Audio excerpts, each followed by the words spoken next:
Hello అండి, నమస్తే. నేను లతా సింగిరెడ్డి. చరిత్రను ఒకసారి తిరిగేసి చూడండి, ఒక్కసారి చరిత్రను తెలుసుకోండి. కులాన్ని నమ్ముకున్నోడు ఎప్పుడూ పైకి రాలేదు, అవునా? ఎవరైనా కులాన్ని నమ్ముకున్న వాళ్ళు, కులం పేరుతో బాగుపడ్డ వాళ్ళు ఒకరి పేరు చెప్పండి చూద్దాం.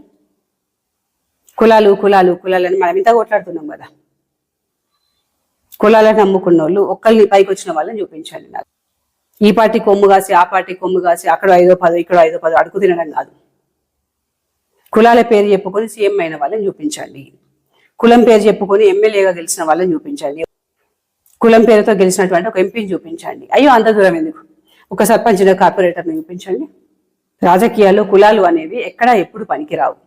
ఒకవేళ నిజంగా కులాలు అనేవి పనికొస్తే మీ మలయ పటేల్ ఎందుకు ఓడిపోతున్నాడు ఇన్నిసార్లు? ఆయనకు వచ్చిన ఓట్లేండి. ఇంత బీసీల కోసం యుద్ధం చేస్తున్నాడు కదా, ఆయన వెంట అంతమంది ఉంటారు కదా. ఎన్నోట్లు వచ్చినాయి. గతాన్ని పక్కన పెట్టండి.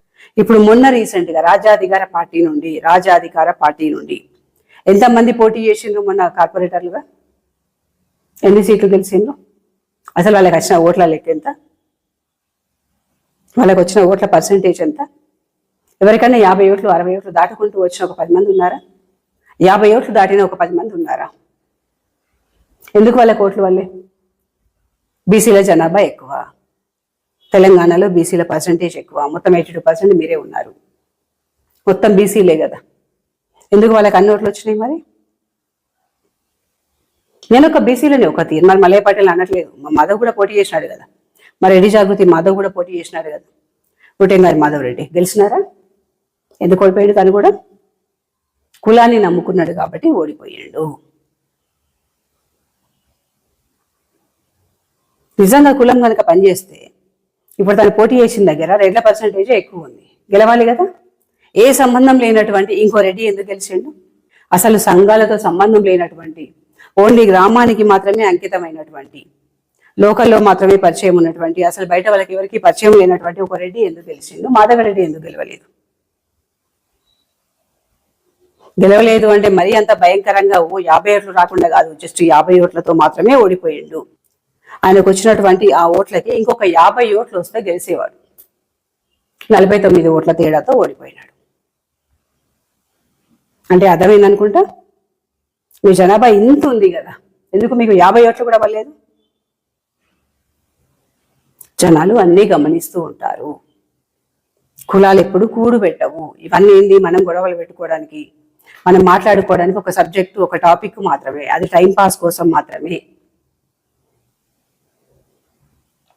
కులాల పేరు చెప్పుకొని ముందుకు పోతే జనాలందరికీ పరిచయం అవుతామేమో, పలానా వాళ్ళు ఒకరు ఉన్నారు అని.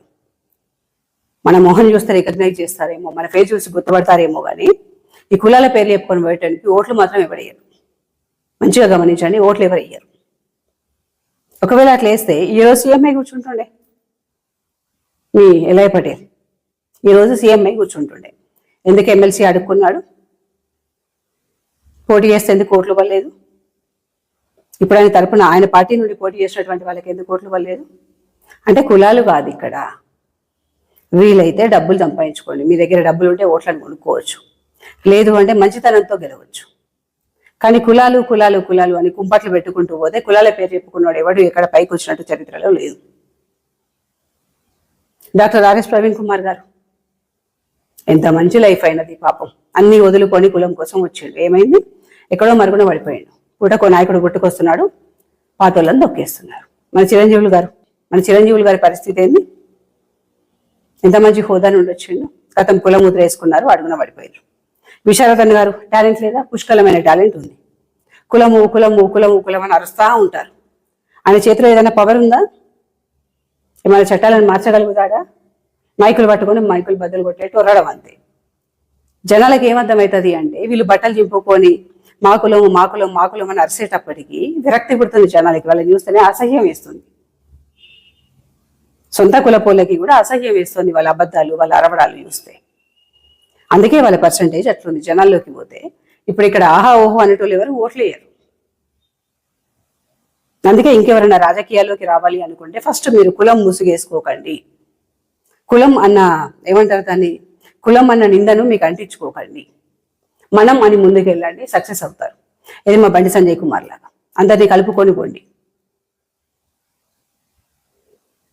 కులం కులం కులం అంటే లాస్ట్కు ఇదిగోని మా మాధవ్ కూడా అంత కష్టపడ్డాడు పాపం. ఏమయ్యింది? లాస్ట్కి వస్తే ఓడిపోయినాడు. డబ్బులు వాయే, ఆయన టైము వాయే. రెడ్ల కోసం ఇంత చేసిండు, అయ్యో మా కోసం చేసిండు అని రెడ్లు ఎవరైనా ఓట్లు వేసిండ్రా? అయ్యో మా 42% రిజర్వేషన్లు ఆపేసిండు అని చెప్పి బీసీలు ఓట్లు వేయకుండా ఉన్నారా? చక్కగా మంచిగా ఆదరించిండు, మంచిగా ఓట్లు వేసిండు, చిన్న తేడాతో ఓడిపోయారు.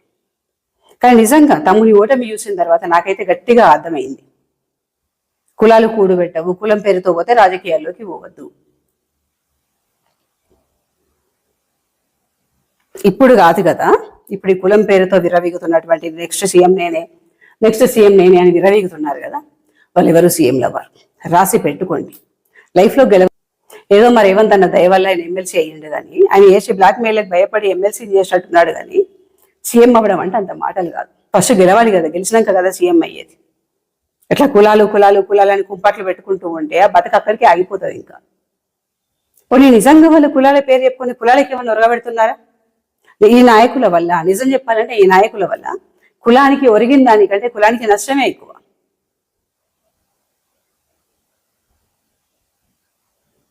తప్పక కుటుంబాన్ని బలి చేసుకుంటున్నారు. నిజంగా వీళ్ళ వల్ల జాతికి నష్టమే తప్ప లాభం అయితే లేదు. ఎంతసేపు వీళ్ళ రాజకీయ స్వలాభం కోసం అని, ఓహో నేను ఎవరో తెలియదు కదా, నేను ఒకనున్నాను అని తెలవాలి అంటే, ఈజీగా తొందర జనాలు గుర్తుపట్టాలి అంటే కులం అనేది ఒకటి దొరికింది. కథం నా కులం నా కులం నా కులం అని బట్టలు చింపుకుంటే ఆటోమేటిక్గా రాత్రికి రాత్రి షైన్ అవ్వచ్చు. నేను హైప్ అయితే సరిపోతుంది అంతే. నా కులానికి ఉపయోగం ఉన్నా లేకున్నా పర్వాలేదు. వీళ్ళు ఇట్లా చేస్తున్నారు కాబట్టి జనాలు అట్లా దుక్కి పెడుతున్నారు. అందుకే యువత ఎవరైనా పాలిటిక్స్ లోకి రావాలి అనుకుంటే మీరు కులం ముసుగు వేసుకోకండి. ఫస్ట్ కులం కులం కులం అనే దాన్ని తీసి పక్కన పెట్టండి. వీలైతే 4 డబ్బులు సంపాదించుకోండి. మనము అన్న పదం పట్టుకొని మీ కాన్స్టిట్యున్సీలో ఉన్నటువంటి సమస్యల మీద అవగాహన పెంచుకోండి. ఆటోమేటిక్గా సక్సెస్ అవుతారు. జనాలు మిమ్మల్ని గుర్తిస్తారు. లేదు అంటే మీ కులపోలే మిమ్మల్ని జాడిస్తుంటారు. ఏది మన రాజాధికార పార్టీని అన్నట్టు.